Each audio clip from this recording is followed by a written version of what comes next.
ꯁꯤꯡꯖꯃꯩ police ꯁ꯭ꯇꯦꯁꯟꯒꯤ ꯃꯅꯨꯡ ꯆꯟꯕ ꯁꯤꯡꯖꯃꯩ ꯁꯥꯐꯝ ꯂꯩꯀꯥꯏꯗ ꯂꯩꯕ ꯌꯨꯠ ꯑꯣꯐ ꯃꯅꯤꯄꯨꯔꯒꯤ ꯊꯧꯃꯤ ꯑꯃꯒꯤ ꯒꯦꯠꯇ ꯉꯔꯥꯡ ꯅꯨꯃꯤꯗꯥꯡ ꯃꯁꯛ ꯈꯪꯗꯕꯁꯤꯡꯅ ꯍꯦꯟ ꯒ꯭ꯔꯦꯅꯦꯗ ꯑꯃ ꯊꯅꯝꯂꯦ꯫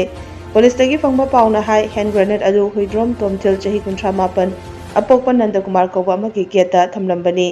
ꯏꯃꯨꯡꯒꯤ ꯃꯤꯑꯣꯏꯁꯤꯡꯅ ꯒꯦꯠ ꯍꯥꯡꯗꯨꯅ ꯊꯣꯛꯂꯛꯄꯗ ꯍꯦꯟ ꯒ꯭ꯔꯦꯅꯦꯗ ꯑꯗꯨ ꯒꯦꯠꯀꯤ ꯃꯌꯥ ꯅꯛꯅ ꯂꯩꯔꯝꯕ ꯊꯦꯡꯅꯈꯤꯕꯅꯤ ꯍꯥꯏꯔꯤ꯫ ꯕꯣꯝ ꯂꯩꯔꯦ ꯍꯥꯏꯕ ꯑꯗꯨ ꯄꯨꯂꯤꯁꯇ ꯄꯥꯎ ꯄꯤꯕꯗꯒꯤ ꯈꯨꯗꯛꯇ ꯏꯝꯐꯥꯜ ꯋꯦꯁꯠ ꯗꯤꯁꯇ꯭ꯔꯤꯛ ꯄꯨꯂꯤꯁꯀꯤ ꯇꯤꯝ ꯑꯃ ꯈꯨꯗꯛꯇ ꯂꯥꯛꯈꯤꯕꯒ ꯂꯣꯏꯅꯅ ꯕꯣꯝ ꯑꯗꯨ ꯃꯐꯝ ꯑꯗꯨꯗꯒꯤ ꯂꯧꯈꯠꯈꯤ꯫ ꯕꯣꯝ ꯊꯝꯂꯝꯕꯒꯤ ꯊꯧꯗꯣꯛ ꯑꯗꯨꯕꯨ ꯌꯨꯠ ꯑꯣꯐ ꯃꯅꯤꯄꯨꯔꯒꯤ ꯃꯦꯝꯕꯔꯁꯤꯡꯅ ꯌꯥꯅꯤꯡꯗꯕ ꯐꯣꯡꯗꯣꯛꯄꯒ ꯂꯣꯏꯅꯅ ꯁꯤꯡꯖꯃꯩ ꯄꯨꯂꯤꯁ ꯁ꯭ꯇꯦꯁꯟꯗ ꯊꯣꯝꯖꯤꯜꯂꯛꯈꯤ ꯍꯥꯏꯔꯤ꯫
ꯄꯔꯁꯅꯦꯜꯁꯤꯡꯒ ꯍꯧꯖꯤꯛ ꯑꯩꯈꯣꯏ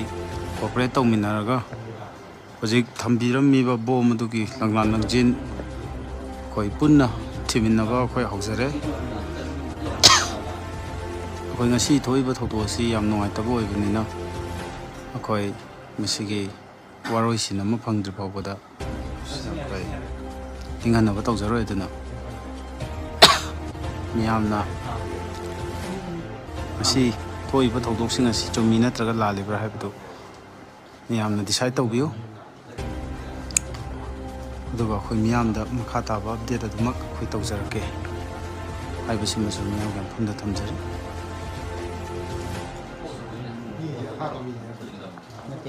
ꯑꯊꯥꯞꯄ ꯃꯤ ꯅꯠꯇꯦ ꯊꯝꯗꯣꯏ ꯃꯤ ꯃꯥꯒꯤ ꯇꯣꯡꯉꯤꯕ ꯈꯣꯡꯎꯞ ꯆꯠꯂꯤꯕ ꯃꯑꯣꯡ ꯁꯥꯔ ꯑꯣꯏꯗꯣꯏꯅꯦ꯫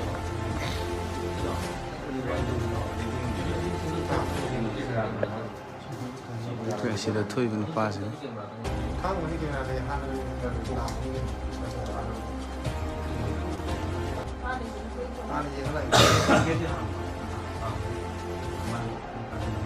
ꯌꯥꯎꯔꯤꯕ ꯐꯨꯜ ꯑꯝꯇꯪ ꯇꯧꯕ ꯌꯥꯗꯕ꯭ꯔꯥ?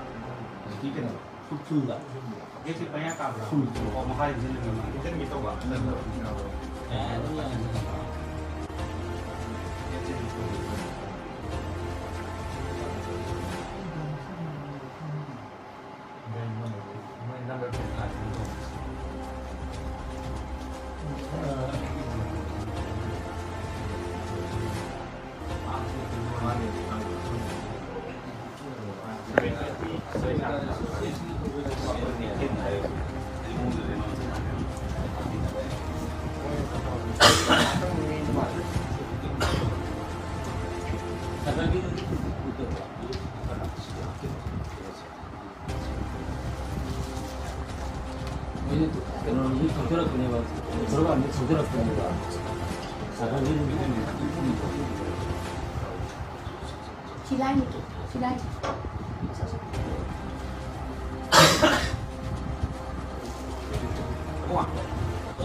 사글 아직 돌반에 통들었거든요. 내년에 뭐 시즌이에요? 시안이 뭐예요?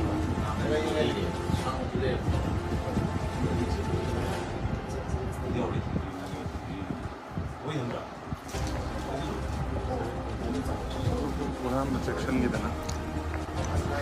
거의 식선인데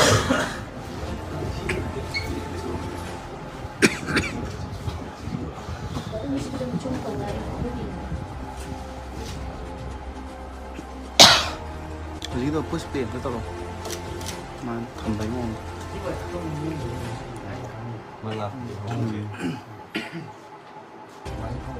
마기 짭발 그리그라 좀 막힌 놈이 미성들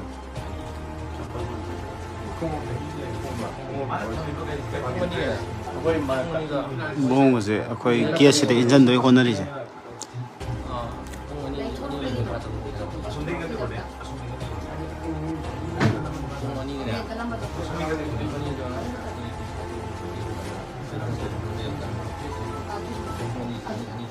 ꯃꯃꯥꯏꯁꯦ ꯈꯨꯝꯖꯤꯜꯂꯒ ꯍꯨꯔꯥꯟꯕꯅꯤꯅꯀꯣ ꯃꯃꯥꯏꯁꯦ ꯈꯨꯝꯖꯤꯜꯂꯒ ꯑꯗꯨꯕꯨ ꯊꯤꯔꯛꯀꯅꯤ ꯌꯥꯝ ꯐꯕꯒꯗꯕꯗꯤ ꯑꯩꯈꯣꯏ ꯏꯁꯥꯅ ꯈꯪꯅ ꯁꯦꯂꯦꯟꯗꯔ ꯇꯧꯕꯤꯍꯧꯕꯗꯣ ꯑꯞꯗꯦꯠꯁꯦ ꯉꯥꯏꯕꯤꯌꯨ ꯑꯗꯨꯒ ꯌꯨꯗꯣ ꯃꯅꯤꯄꯨꯔ ꯃꯈꯥ ꯇꯥꯅ ꯑꯩꯈꯣꯏ ꯑꯞꯗꯦꯠ ꯇꯧꯖꯔꯛꯀꯦ